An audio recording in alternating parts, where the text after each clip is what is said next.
आतंकियों के द्वारा की गई हत्या का विरोध पूरे देश में हो रहा है। हर एक व्यक्ति केंद्र सरकार से एक ही मांग कर रहा है कि पाकिस्तान के अंदर घुसकर आतंकियों को मारा जाए। इसी को लेकर रानीगंज में भाजपा मंडल 1 की तरफ से विरोध रैली निकाली गई, जिसमें पाकिस्तान की सेना प्रमुख का पुतला दहन कर पाकिस्तान मुर्दाबाद के नारे लगाए गए। सभी ने अपने अपने वक्तव्य के दौरान एक ही मांग रखी, पीड़ित परिवार वालों के न्याय, आतंकवादियों को मौत की सजा। ये रैली रानीगंज के डॉल्फिन क्लब से होकर मारवाड़ी रिलीफ सोसाइटी अस्पताल के पास आकर समाप्त हुई। इस मौके पर मंडल 1 के प्रमुख अध्यक्ष शमशेर सिंह ने कहा कि यह हमला भारत की अस्मिता और अखंडता पर प्रहार है।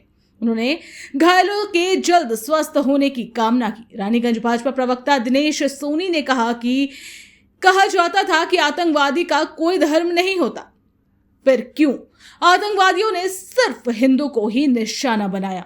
क्यों धर्म पूछकर उनकी हत्या की गई? उन्होंने कहा कि उन्हें पूरा विश्वास है कि केंद्र सरकार इस घटना को लेकर कोई कड़ा एक्शन जरूर लेगी। তাদেরকে ডেকে ডেকে ডাক্তারের মতো পরীক্ষা করে হিন্দুর জন্য তাদেরকে মারা হয়েছে। আর কি বলা হয়েছে আজকে আমাদের কলকাতাতে দাঁড়িয়ে, আজকে আমাদের মিস্টার অধিকারী, নীতিন অধিকারী যিনি মারা গেছেন, তার স্ত্রী এসে কি বলছেন? বয়ানের জন্য আজকে আসানসোলে পাকিস্তান জিন্দাবাদের নারা উঠেছে। আজকে খবর নিয়ে দেখুন আর কতদিন এইভাবে চলবে পাকিস্তানি জিহাদিদের ভারতের তাণ্ডব। এই ভারতের তাণ্ডব অন্তত রানীগঞ্জে আমরা চলতে দেব না।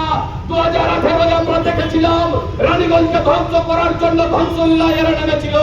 এবার যে কেউ নামবে, পায়ের নখ থেকে মাথার চুল পর্যন্ত সব বেটাকে উড়িয়ে টুকরো টুকরো করে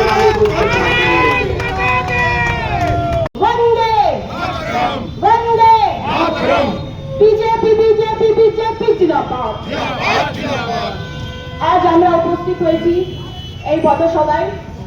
আমাদের ভারতীয় জনতা পার্টির দেবতুল্য কার্যকর্তাদেরকে জানাই প্রণাম, মাতৃশক্তিকে জানাই প্রণাম এবং আমার মাইকের মাধ্যম দিয়ে যত দূর আওয়াজ যাচ্ছে তাদেরকে জানাই প্রণাম। এবং কাশ্মীরে যে আমাদের হিন্দু ভাইরা প্রাণ গেল শুধুমাত্র হিন্দুর জন্য, তাদেরকে জানাই শত শত কোটি প্রণাম। তাদের আত্মার শান্তি হোক, এটাই কামনা করি। কিন্তু তাদের আত্মার শান্তি তখনই হবে যখন গোটা বিশ্বে, গোটা ভারতবর্ষের হিন্দু একত্রিত হয়ে হিন্দুদের হিতের কথা বলে এই যে জিহাদিদের আক্রমণ হচ্ছে বারংবার, সেই প্রতিশোধ যখন আমরা নিতে পারবো।